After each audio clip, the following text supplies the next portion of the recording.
Temple run एक ऐसा game जो कभी खत्म ही नहीं होता है।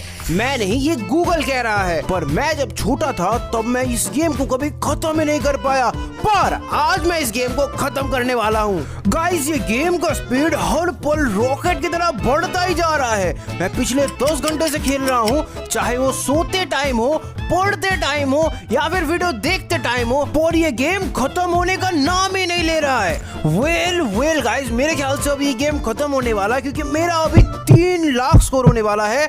ओ हो जा या गाइस 3 लाख स्कोर। गाइस खत्म क्यों नहीं भाई यार, ये खत्म क्यों नहीं हो रहा यार।